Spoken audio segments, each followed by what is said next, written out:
Okay everyone, welcome to a brand new series on my channel. I want to be the best bodybuilder that I can be, and in an effort to do that, I've hired a bodybuilding coach to coach me. I'm not going to say who it is right now just because it's a brand new thing and I don't want to put him on the spot.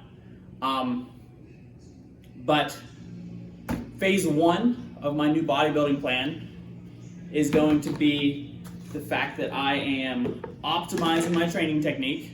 So he wants to see that I'm doing exercises correctly, that I'm training with the correct intensity, and wants me doing the program that he made for me. So today, what you're going to see is basically me recording myself in an effort to see if I'm doing all those things. Today is a leg day too, by the way, so it's going to be a difficult one.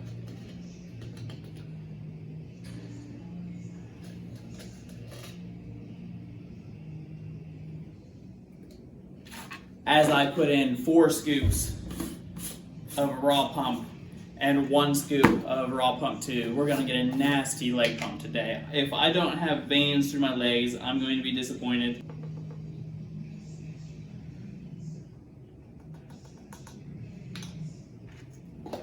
Another thing about this workout is that this gym that I'm at right now, the gym that I work at, doesn't have a Smith machine currently, unfortunately.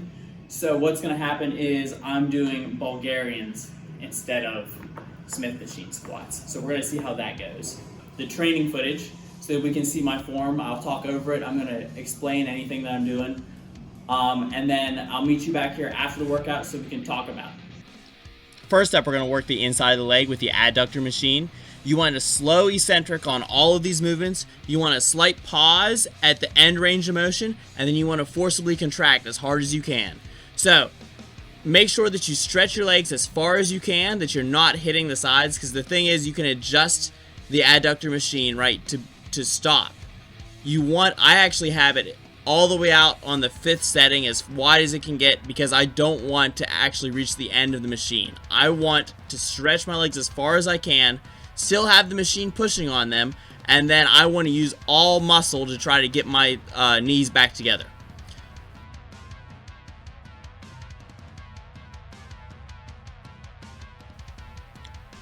The second exercise is the lying hamstring curl, and first off, I make sure that my toes are not pointing out, because if your toes are pointing out, then your legs are rotated out, and the force of the machine is pushing down.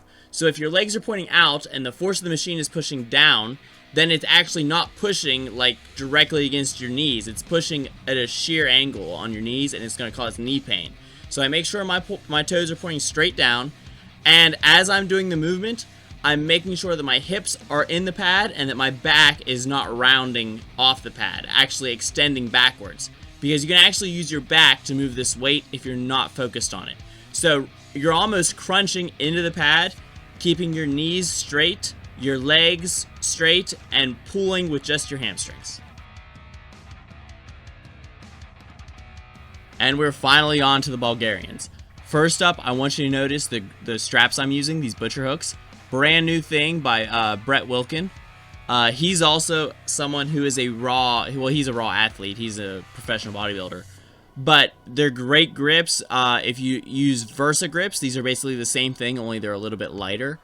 If you use straps that you have to wrap clear around a bar, then these are going to be way easier to put on. They just real easy, flip on, grab the other side, and you're ready to go.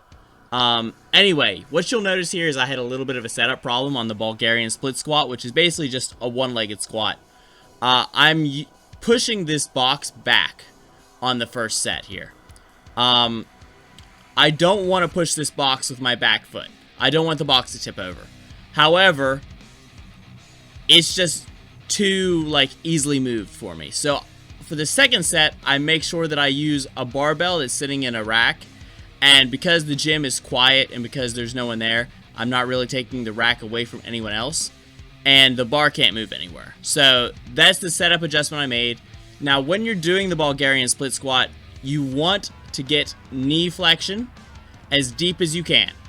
And you want to sit in the bottom for a second and then powerfully explode up Try to use the quad as much as you can. We're doing Bulgarian split squats mostly for the quad, a little bit of the glutes. It's not a hamstring exercise. You're not trying to bend over. You're trying to squat down with one leg and push back up. Now, I'm doing a rest pause set here, so I'm waiting 15 seconds in between sets. So I'll take one set to about 10 to 12 10 to 12 reps, as close to failure as I can. I'll wait 15 seconds, then I'll pick the dumbbells back up and keep going, and the goal is to get to 20. Now, unfortunately, I end up getting to 19 here and losing my balance, so I do wait the 15 seconds and then do one more, but I abbreviate the 15 seconds a little bit. I probably only take about 10 seconds and then do the last rep.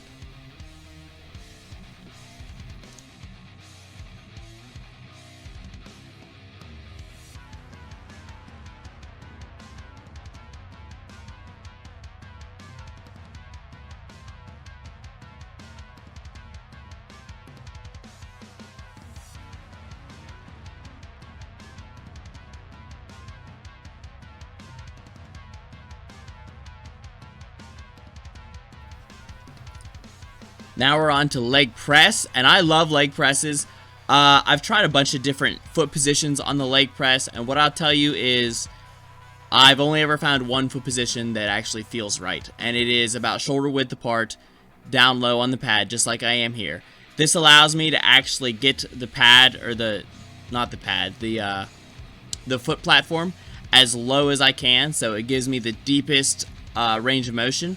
And it also allows me to push the most force through the pad. You basically just see me do a straight set to failure here. My final rep is extremely hard, and I'm just pushing all I can out of my legs. Another tip for this is to make sure that you're pulling yourself down as hard as you can. Make sure you're grabbing those handles and using them to your advantage.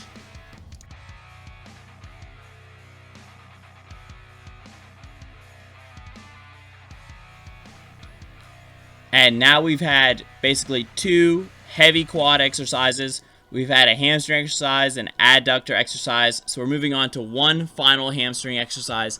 This is the single leg RDL with what is essentially a B stance.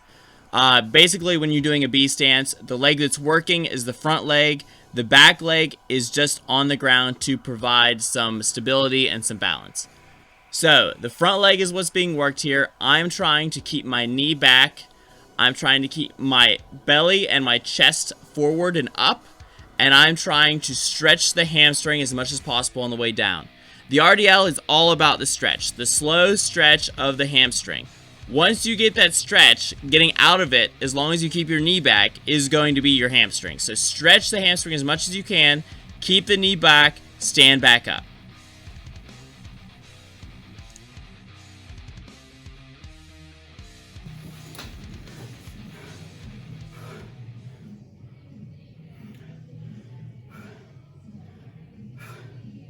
So, quick retrospective of the workout.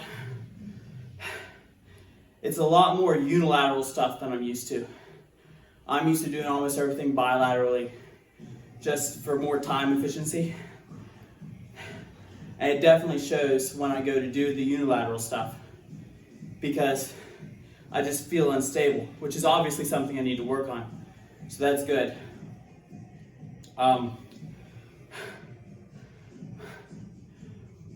As far as how hard it was, I was a little bit mad at myself. I feel like I could have gone harder, especially on the Bulgarians, because I did a rest pause set and I still got 4 and then 6 for my 2 rest pause sets after my normal set.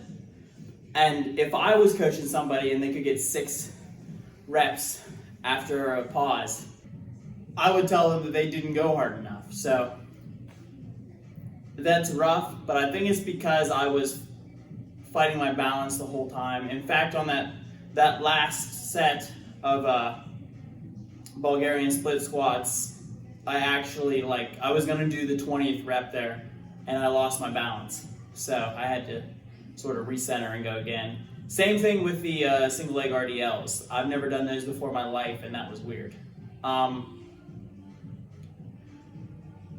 Legs do feel pumped.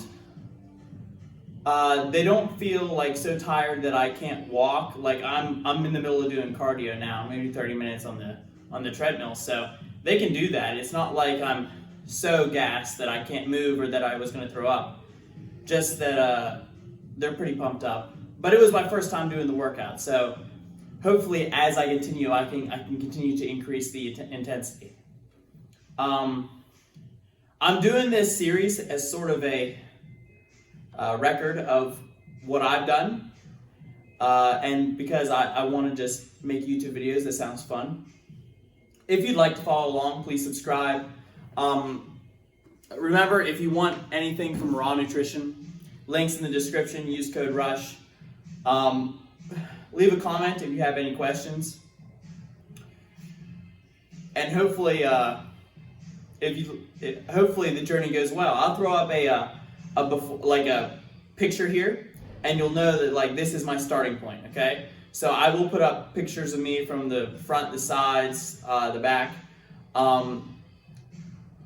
and so we'll have like a definite starting point for the series. And then hopefully, as we go on, as we get out of the phase 1, which is improving technique. I don't know, I forget what he called it right now because I'm sort of lightheaded. But that was the general idea behind it, was optimizing my training, I think. As we get out of that phase and we get into different phases, hopefully you'll see the progression in my physique. Because I plan on this being like a long-term thing. Like I want him to train me because I feel like he's a good trainer, and it's just going to make me better overall. And I mean, that's how you learn, right? Is you have to find someone that's smarter than you and listen to what they say. So I think that's it. I'll see you next time.